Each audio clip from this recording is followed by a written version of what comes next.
Hello, everyone. This is another episode of My Little Creepypasta Podcast. I am ClericofMadness, here with my friend Nick. How's it going? And we're here today to talk to you about icon pastas, OCs that changed the face of creepypasta. And boy did it change to shit real fast. Yeah. So, just to preface this episode, I have like three distinct eras of creepypasta. I have the original era, which is your short, snacky affairs. You have the things that you can share around, like the one where the guy's kid wakes him up. It's like, I had a dream that the thing was that wears mommy's skin woke up. Stuff like that. Short little campfire stories, basically. That's sort of original stuff that people posted on X. Yeah, X, and, shared them on Facebook and scared the crap out of their friends. Original horror. Or at least, I always remember during that era, there was some sort of Korean webcomic that sort of was running in that vein, except it did jump scares. Yes, I remember that one. You scroll down the page, and then it'd make a clicking sound, and the thing would jump at it. Those were I remembered, hearing the word creepypasta for the first time, because that was sort of the thing. Yeah, I can't remember when that was. I'm not really sure, but I'd say around, no later than, 2011. Probably. But at least, I will say one thing, it's definitely it was one of the most inventive comics I've ever seen on the internet. But that has little to do with what we're talking about right now. Yes, that is the first era. The original, campfire, creepypasta, short copy, impossible stuff. Then you have your icon pasta era, which really started off with Slender Man, and then you get your Marble Hornets really amping up the popularity, and then you got people like Jeduceable with Ben Drowned, JC the Hyena with Sonic.exe, you got Susur posting the original Jeff the Killer, and you got Game Fuel TV posting the Creepypasta Wiki's version. You got Eilish Jack and Tiki Toby and Masky and Hoodie and all of that. I could have sworn it was going to be Jeff the Killer that came first, because I remember somewhere along the lines that image being more circularly around the early 2000s. Well, Jeff the Killer, the story, the creepypasta, not like the little YouTube video and the short story. The thing, if I ask anyone, Jeff the Killer, they're going to be like, the one who got hit with bleach and lit on fire and go to sleep, right? Yeah, that's the one I'm talking about. The origin story that makes no goddamn sense in context or out of context, really. Makes no sense, period. But no, I have notes this time. I'm excited. He's been worshipping Satan. No. Just Google. Isn't that the same thing, though? Kinda. They removed their do no evil part of their creed very quietly. But yeah, June 10th, 2009 is when Slenderman was posted. And on the wiki, Jeff the Killer didn't come around until October 28th, 2011. So this is more like logs from the wiki, less from the actual timeline? Or is this like some weird compiled timeline that you have? No, I just Googled a bunch of icon pasta. Well, actually that works. Yeah, because I wanted to nail down a time frame for this, because I know that 2007 and 2008 and early 2009 were the original era of creepypastas, and 2006 and earlier. But I believe 2007 is when creepypasta was coined and X was created on 4chan. It makes you wonder who actually coined the term the spooky spaghettis and shit like that. Well, I mean, it comes from the term copypasta, which means things that are copied and pasted around. Like the Marines copypasta. Things like that. It's something that you can Control-C, Control-V directly into 4chan or your internet forums as a response, a cut and paste. But that's because creepypastas were originally copied and pasted over and over. And it's really why it's so hard to find the original authors for many, if not almost all, of the original creepypasta. Because X was anonymous, forced anon back then. So you don't have people posting these for fame and recognition. They're just silly stories that they wrote to scare the crap out of people. And then people liked it and shared it, and now nobody can really lay claim to them. But between 2009 and upwards of 2013, but still going on today. I still see him every time I dredge up the abuse filter log. Hannah 27 the Killer, or, you know, Super Mario.exe featuring, you know, Jay-Z and Dr. Dre. That last one is obviously not real, but if somebody doesn't write that, I'm going to be disappointed. I want to now, I now want somebody to just smoke weed every day, just towards the end of some of the pasta. Or at least, you know, do that sort of thing where, you remember that assignment where somebody actually wrote the entire lyrics of Never Gonna Give You Up down a line and wrote a bullshit, like, essay. Yes, that was glorious. That I want to see now. Smoke weed every day, 420 Blazer Man. But yeah, to get back on track, the Icon Pasta era really started with, like I said, Slender Man on Something Awful, and then 10 days later, Marble Hornets was made, and that series went on, and then March 21st, 2010, the next year, Everyman Hybrid was released, and then September 7th, 2010, you get Been Drowned by Deducible on X. Then on October 9th, 2011, Sonic.exe was posted to the Creepypasta Wiki by JC the Hyena. But that's a story for another day. That's a long story for a long day. That I remember you explaining to me about the slightly about what happened with that. Yes, when we deleted Sonic.exe, the guy all but called for jihad on the wiki. I think he called for war. And then just a scant few weeks later, that same month, Jeff the Killer was posted to the Creepypasta Wiki, and the consequences were never the same. Next year, in 2012, you get February 25th, Eyeless Jack was posted to the Creepypasta Wiki, and then May 23rd, 2013, Tiki Toby was posted to DeviantArt. I'm surprised, actually, that Eyeless Jack was sort of the newer ones, because that sort of smacks of, like, something older, just because the image is shittier, quite frankly. But well, that's the one with the face standing over the bed, right? Yeah. That actually comes from 2010. The image predates the story by 2 years. Oh, so somebody just posted that shit on X and basically just went around and somebody made a story based on that singular image they found on a random board, I'm guessing. It's how you do, man. It's how you do. I guess that's probably the case when it comes to Icon Pastas. I mean, the entirety of Jeff the Killer is just based on a single image that somebody distorted of a fat woman. Actually, no. That image was originally posted on some Japanese website in, 2006? 2007? I've actually seen the original post. I don't have it in my notes. These things are useless to me. They're only useless in the context of, you know, trying to show people images. Who knows? Maybe I might do some fancy editing and add the actual image of the post. Well, it's the same thing, but I can send you a screen cap of it. That'd be great. Barry, throw that up. Yeah. So, if you'll take this ride of Logic Train with me, you'll see a lot of these things are based off of images. Jeff the Killer, the Go to Sleep image, Eyeless Jack, that 4chan image. You've got Tiki Toby, a DeviantArt account. Yeah, it's like an image. You got Slender Man, which was an image contest that somebody spun a yarn. Well, many yarns about. Yes. Been Drowned was audio-visual. Yeah, but that was more intentional than the others, though. Yeah. Sonic.exe, again, a guy from DeviantArt. Yeah.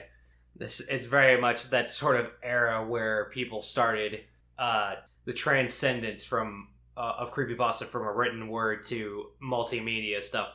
But this was sort of the baby steps, and it was terrible, but it's sort of a necessary step you have to take to go to a different direction, I guess. Well, when you look at the history of creepypasta and the evolution thereof, you can really point to things like Slender Man and Marble Hornets and Everyman, and even Been Drowned is turning creepypasta from something that is just simply internet horror stories to things with images and things with videos, because Ben Drowned, he manipulated the game files to display what he needed to display. Yeah. And you've even got NES Godzilla that has videos. Yeah, I do remember those. I'm surprised at how clever people were towards the beginning of that sort of era, and now nobody wants to edit videos anymore because they're lazy as shit. Well, I mean, yeah, we're in the third era of creepypasta, the no sleep era, where stories are written with the intent of becoming famous instead of making an icon, a character like Jeff the Killer famous. What you're trying to do now is make yourself famous. You want to have series, you want to have subscribers, you want to have readers. You don't just want a fan favorite character. You want to become a favorite author. I mean, that's true, but at the same time, I've started reading more and more of these people that claim like these games that exist, and the only person that's actually went through with that in very recent time periods was like the dude who made Petscop, because guy actually made a game, which man, that is a feat in of itself. And not only that, but he actually has like gameplay footage and all this sort of stuff that's just embedded into the game. Doesn't even explain any of it, just kind of lets. It's sort of like House of Leaves in that sort of sense, I guess. Yeah, where you're meant to interpret things on your own.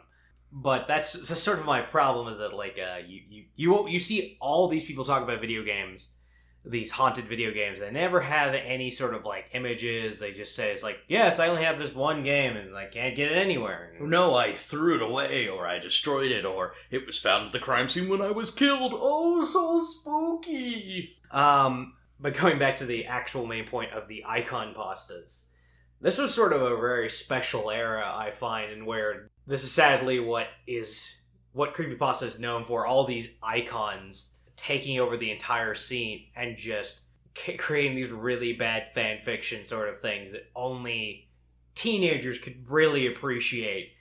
I mean, Jeff the Killer is basically just a giant power fantasy story for any sort of nerd that got bullied, and all that sort of stuff. Yeah. And you keep getting all these spin-offs of these characters, at least during this time period, where people were just making up their own fan characters or inserting themselves into stories and stuff like that. And that's sort of the legacy the icon pastas have left. Despite the fact that it brought so many people in, they are more used to creepypasta in a very low-quality fan fiction sort of thing. Whereas now, that sort of thing's no longer acceptable. Yeah. The quality standards with which people are willing to put... I think you can end that sentence without a preposition. Shit people willing to dumb be put up with these days, y'all. Has changed. Yeah. Yeah.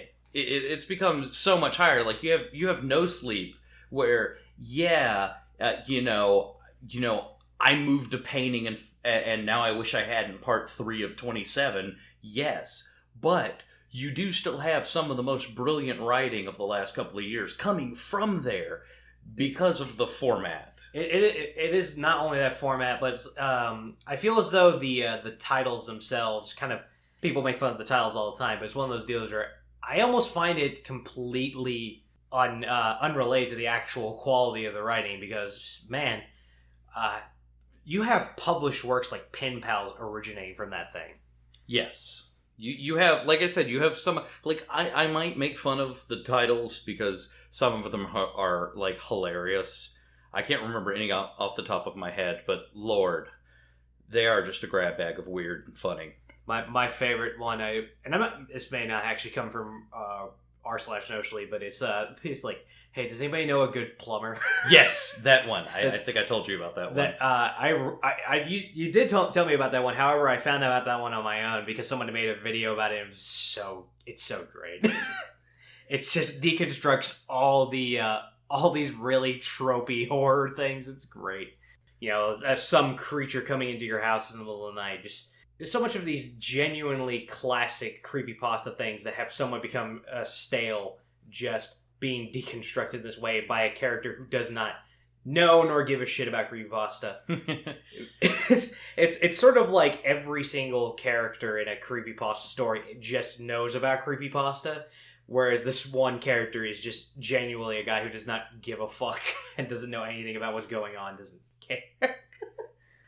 Yeah, and that's really the evolution of the genre, and I think the modern, quality expectations, let alone standards, are really why you don't see many of these, Jeff the Killer clones anymore. If you do, they're usually pushed off a cliff or laughed straight off of one because they're not good. Or they're just put into their own little weird circles that seem to still somehow be around, despite the fact it's not that good. Yes, these weird life forms that have evolved to breathe farts and farts alone and can only stand the stench of shit that they have made and others have made for them. It is one of those deals where the quality standards have changed, but I think it's almost kind of funny how these how icon pastas have created a sort of self-conscious sort of thing in writers, because because I've noticed in a lot of like more recent creepypastas they're trying to address the whole sort of the fact that they're on a creepypasta website, or the fact that they're posting this to like r/nosleep, and with very not good results, because it sort of becomes, it's interesting the first time somebody says like, I know I'm posting this on r/nosleep, but it's the most common thing you ever see in the r/nosleep thing. Yeah, I prefer to view r/nosleep. It's movies where they edit Meryl Streep out. I hate you. You're the one who said it first. Yes, I will. Okay, I'll take full blame for that one. Good. But it does strike me as very funny that people are still so self-conscious about the icon pastas. Maybe it's because all these people kind of came into creepypasta when the icon pastas were still a thing. So they're somewhat trying to make fun of themselves in a sort of, I'm making funny, right? Please don't touch me. If I hit myself first, that means you won't have to, right? Love me, Daddy. As bad as like the icon pasta era was, and it was really bad, I kind of prefer the sincerity of it to these deconstructionist ideas, or rather like these trying to be self-aware.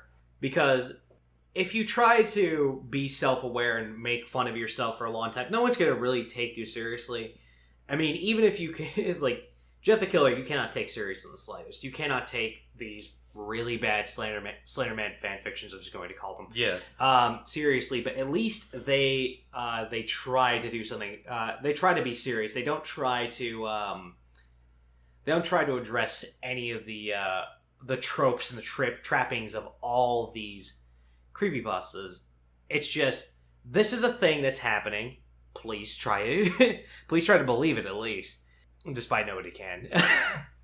Yeah, I mean, like, even though the icon pasta era is shame for display, I wouldn't trade it for anything, because it did help evolve this budding new art form and genre into what it is today. Whether for good or for bad, for better or for worse, it has influenced a new wave of creepypasta. And people who are not willing to pump out low-quality things just for the sake of character popularity or upvotes. It's that sort of thing where you have people that come into the medium through icon pastas. This is my own wild theory. But I think you had so many people coming into the, the medium of creepypastas via the icon pastas, and the people that wrote those one-off fan fictions and left sort of never came back. Then you had people that stuck around and read those stories and sort of like tried to make more out of it, which people will be embarrassed by the icon pasta era. But I think that adding more people to the fold isn't a bad thing, and the people that stick around can make it better, especially if you actually try to keep it alive. It's like the icon pasta era was a large bug zapper, and many flies were attracted to it, and some of them flew headfirst into it and died violently, and some of them stuck around, watched the lights, and thought, I could do something with this. Maybe charge an entry fee. I'd like to make my own sort of parallels to this, and I think this is more akin to, like, comic books. If you think about it for a little bit, there are comic books that are very much aimed at a younger audience at the moment. These ones that are focused on groups like Teen Titans and stuff like that are meant to be kids. They're not meant to be read by kids. They're not high quality stuff. They're not that good. And the plot lines can be repetitive, but what that gets you is that you have kids that are interested in these characters. They read about them. They might like the comics, and eventually they're gonna get bored with reading these kid-focused comics, and will move on to the other ones. That's sort of how you cultivate an audience. You have to go through an era of, let's say, lacking quality sort of things to attract new people, to grow the audience that you have, and, well, really the writer base, because much like comic books, the people who end up writing these creepypastas are the ones that originally read stuff like Jeff the Killer and wanted to do something else. Yeah, and just to touch on the self-limiting nature of creepypasta nowadays, we've looped back around to what the first era was like, where there was no centralized website. Because the Creepypasta Wiki didn't come around until August 8th, 2010, you didn't really have a centralized place. You had creepypasta.com, yeah, but they required you to, like, email submissions, and they would, like, hand pick them. And so your original creepypastas, you only got exposure and were only shared around if you were good enough and people cared enough. And then the people who liked those would share them around. They wouldn't necessarily write them. It was like saying, hey, here's all of the Spider-Man comics. I like Spider-Man. Here, have some more Spider-Man. But there really wasn't any other superhero. And somebody made Slender Man a new superhero, and then everyone was like, hey, I can make a Captain America, and he's like Superman except America. That is actually a pretty good allegory for icon bosses in general. I do find that because of the fact that we have preserved all, that you at least have taken steps to preserve all these original icon pastas, and all the stuff that has come afterwards, maybe not in the most reverent fashion, I guess, but you've preserved them enough to where people understand where we came from and how bad it was, so that we can avoid that in the future, I guess. Yes, and I'm also working to preserve, as you've heard, I'm working to preserve the history of creepypasta itself, in being able to recite times and dates and numbers. Which eventually might lead to something that might make money. I don't know. Yeah, probably a book. I don't know. I don't know if anyone's interested in a history of creepypasta, but I could very easily write that. Leave that shit in the comments if you want to hear that. If you want that book, come on now, do it. You can have it. All you have to do is say yes. But, going back to the point. There was a point there? Buy my book. www.fucking-buymybook.com. I was going to say the words, okay, back to your point. Okay, back to the point. Well, as I've said, icon pastas are just kind of the juvenile state of writing for creepypasta. I mean, you had the baby larval form with these little short snacky stories that got passed around that nobody knew where the hell they came from. And then you have these icon pastas that nobody cared where they came from, because, hey, look, there's this dude we can write fan fiction about and draw naked pictures of. Why did they do that? I've seen Slender Man fisting Cthulhu while he's getting head from Jeff the Killer, because these are teenagers, very hormonally imbalanced teenagers. Yes, very imbalanced teenagers. I'll agree. Yes, it is a juvenile stage of an art form, but I almost find that in a very funny way, the era that came before it actually was more mature. Yes, it was high quality and focused. It had a goal in mind to scare the shit out of you in only a couple of sentences, and it accomplished that. And then you have your icon pastas who are there to sell you on the idea of a killer or a guy or a monster, like the Rake. The Rake's another one I didn't think of. Darn it. But it's sort of like Actually, you could almost kind of parallel this with horror movies in general. If you think about it, the horror movies that came before the 80s or even the late 70s were very much just small pieces that were just dedicated to scaring the shit out of people with weird imagery and nightmarish things.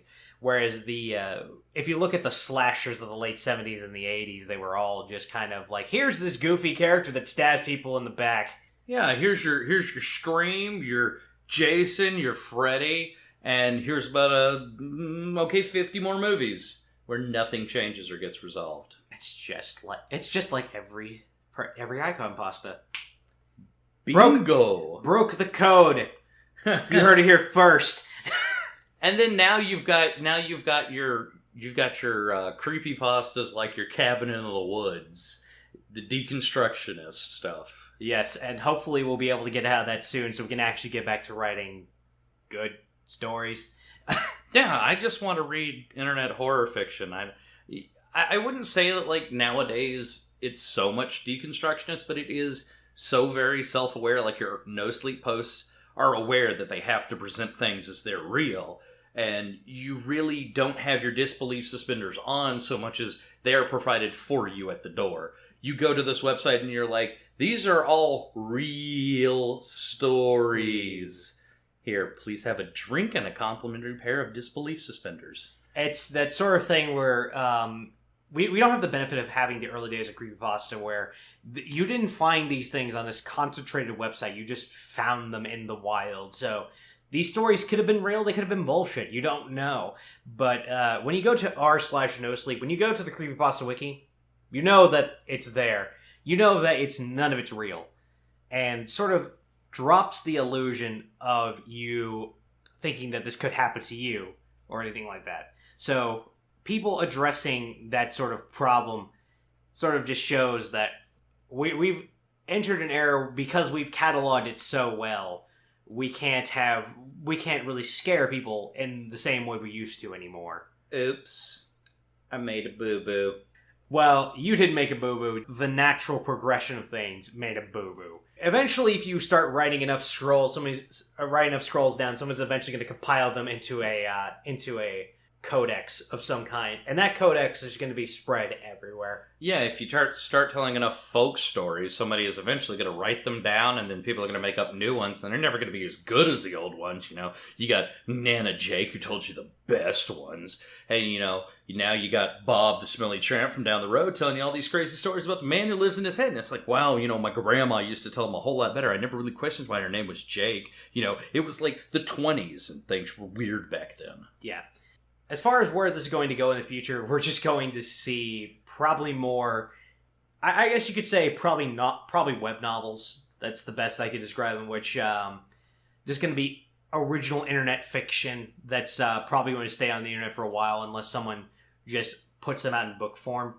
But you're never going to see these campfire stories that people pass around or stories that someone told you off the side of the road making it onto the internet again. Or if anything, the campfire stories have somewhat lived on through those true story threads. I guess you could say the ones that actually happen to people.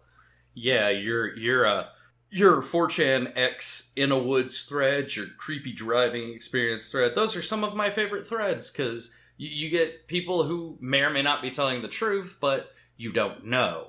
Whereas on like Creepypasta Wiki, creepypasta.com, you got your YouTube channels, and you got your no sleep, and these didn't happen by and large. Of course, shout outs to the Smiling Man creepypasta that was posted on No Sleep that somebody was actually like, yeah, that was me.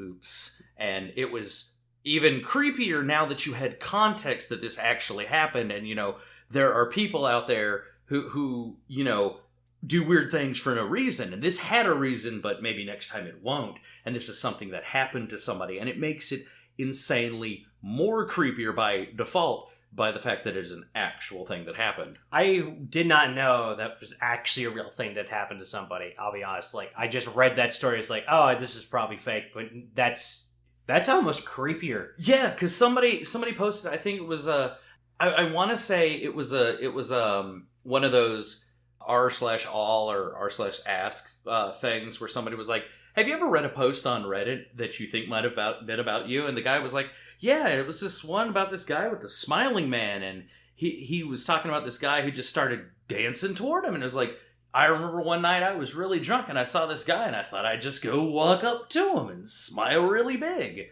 And yeah, it makes it creepier knowing that it could or could not have been real. And I think that's really what creepypasta is missing in this current era, is that you've got this level playing field of this is internet horror fiction. You've got, and even so far as series like Tobit by Banning Kellum, you've got series, you've got stories, you've got things you know aren't real, and creepypasta is evolving. Do bum bum bum bum. Yay! You've just got horror fiction now. You don't have creepypasta anymore. I mean, unless you're trying to actually build thread around potentially true horror stories. That's sort of where we're at the moment, and I love Tobit. It's a great series. Yeah, I'm not knocking it. I'm just saying it's really becoming internet horror fiction rather than a creepypasta. Yeah, the only thing that's really separating a lot of these authors from King is their ability to write prose, and or their ability to actually publish their work. Yeah, because nobody wants some random jerk off from the internet just throwing stories at them. Pen Pal is getting a book though. Didn't it already get released? I think so. And I know that... I know I want to buy it as soon as I find it, if I ever do. Humboldt Lycanthrope, his stories are really popular on the Amazon ebook eShop. Like, he charts, like, top 100, I believe is last what I saw. Huh. Yeah, his stuff is really good, too. I have to look that up later, because I'll be honest, like, I've heard of people posting those original horror stories on, like, Amazon, and I don't really have the desire to pay for basically what I could find on the internet for free. Well, the thing is with Amazon and ebooks is that if you're going to publish an ebook, because I've run into this numerous times, you have to have the stories removed from the internet, because, like you said, nobody's going to pay for what they can read for free. And even if you're offering it for free, Amazon won't let you. So these stories that you would read from people like Banning or Humboldt, you'd go in there and you get things that you haven't seen before. Less so maybe if it's a physical copy, which I think he actually has a physical copy of one of his books out. See, I'm more willing now that I also had that thing about dubious quality being a thing on Amazon, but a recommendation is kind of one of those things that, like, if you guys leave us a recommendation, hell, I'll take a look at it. I'll pay like $1 for it. I don't know however much they're charging for this stuff, but I can't imagine it'd be like $30. No, it's usually like 99 cents. Yeah, if that's the case, then man, I'll go ahead and pay and look at stuff. Just free with Amazon Prime. I think like you get to pick one or something. I don't know. I don't have Prime. I keep getting offers from for free audiobooks and stuff like that, less of like actual free books. Yeah, I think it just comes with Prime. But shout outs to Humboldt, shout outs to Banning, and I'll just say, insofar as could be not true stories, I only really find things like that actually creepy these days. Like, nothing really unnerves me more than like things that might have happened. Like, we've both been watching a lot of the YouTube channel Scare Theater. Yeah. It's insanely creepy to see these otherwise normal people doing these abhorrent, abnormal things. And I think that's a lot of what creepypasta is missing, is these based on a true story stuff you used to get, like, way back in the day, like your original short, snacky creepypastas. Nazi Goat Man, stuff like that. Yeah, and the Goat Man stuff is like creepy, and the Rake is creepy, and things with like factual accounts from people, or even things that frame them in that. Like Candle Cove was creepy as hell because it looked like internet forum post. It was formatted properly. It had your little smiley faces. It had your grammatical errors. Yeah. It looked real. It looked like somebody Control-C, Control-V straight off of a forum, and it was creepy as hell.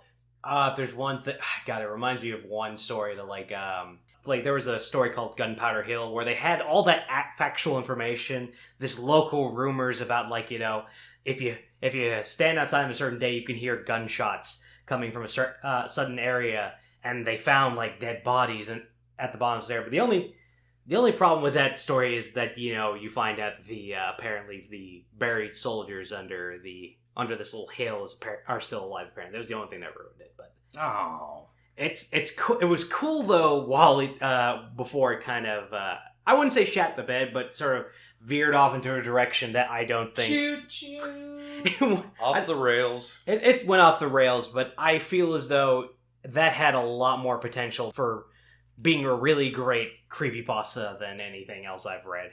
Yeah, like most creepypastas nowadays are, this definitely happened, yes sirree Bob, and I also have some lakefront property in the Sahara to sell you, but please continue to read. Yeah, but it's sort of interesting that where we've come to, because we started creepypasta as short little supposedly true stories to definitely fake stories featuring really highly defined characters, to basically fake stories that aren't revolved around a central character, and a small contingent of people trying to get back to the original thing by either sharing their true stories or sharing fake ones on the same threads, really.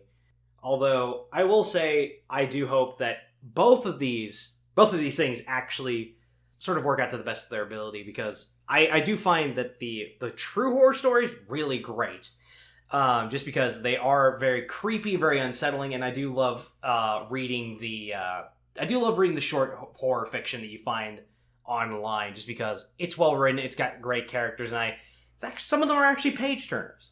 I'm not gonna lie. So I don't know. I'm hopeful that we get to see more of I guess you could say compilations of these true stories that someone puts online, or someone making a forum is like, post your true horror stories here, I guess. Or someone taking a bunch of like X threads and being like, well, here's an event that somebody said happened, let me weave a story out of this, where you've got what was for the icon pasta era, these images that somebody used as a basis to spin a character around. Why not take experiences and like ask your parents or your grandparents or friends or family and stuff like that, have you ever seen a ghost, have you ever seen a UFO, and take their experiences and become a true author, crush those experiences tightly into your hand until they form a little diamond of a story. It's going to be interesting to see where creepypasta is going to be heading in the future, just because the medium has changed so much since like the early days. And to be honest, like the biggest change that's come about is just the fact that icon pastas were around. So as much as we like to shit on Jeff the Killer, as much as we like to shit on the Rake and stuff like that, Hobo Heart, I will continue to advocate for someone to please read that. Find someone that will read this and laugh at it with me, because I need someone else to laugh at it with me. I would love to laugh at Hobo Heart. If anybody wants to have me on to make fun of bad creepypasta and bad icon characters, I am always available as a for rent cudgel to laugh at things and sneer dismissively and tell you stories about the good old days of creepypasta. And I'll just keep finding bad ones to deliver to people, sort of like a turd wrapped in a nice little shiny box. But don't worry, you're gonna get your own turd wrapped in a shiny box when I drag your ass to the Slender Man movie that's coming out in I think August or September. Honestly, when you mentioned that, I actually just had a momentary feeling of actual depression. That is the correct response, my friend. That it's like I only caught myself after it's like I just got really fucking sad, and now I just like that is like I don't know why I have that reaction to it. If nothing else, it should be funny to laugh at later. Don't worry, if anyone in this room should be depressed about the notion of a Slender Man movie, it should be me. Still waiting on that Jeff the Killer movie, Sony. You're gonna have to get on that one now. Oh, nah. We're going to have to give that to the people who make the DC movies so they can put it in their dark cinematic universe. You mean turn into more shit than they already are? Oh, man. I'll be surprised if they get another movie after that one. I'll be surprised if they actually get a movie, period. Because, boy, oh boy, did Justice League shit the bed. Oh, I'm talking about The Mummy. Oh. I forgot. Yeah. The dark cinematic universe. They looked at DC and Marvel and was like, what do we, Universal Pictures, have?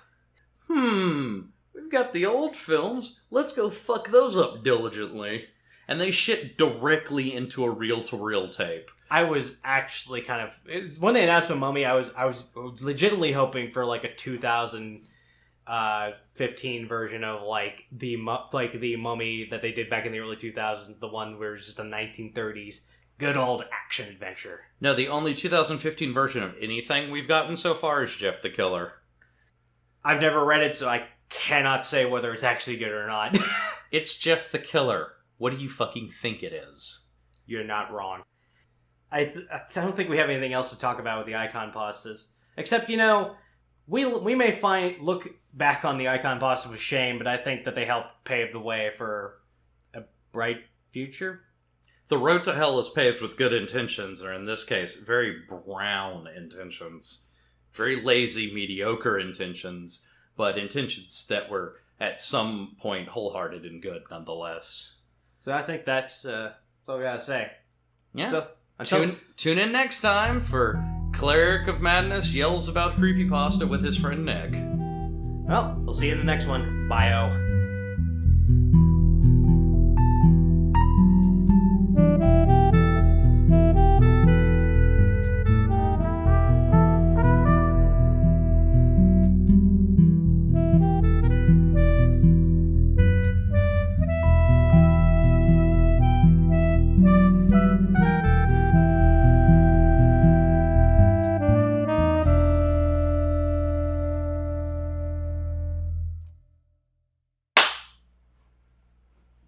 I gave you editing to do for this one. Yes, lots and lots of editing. Even more so than the last one. The game.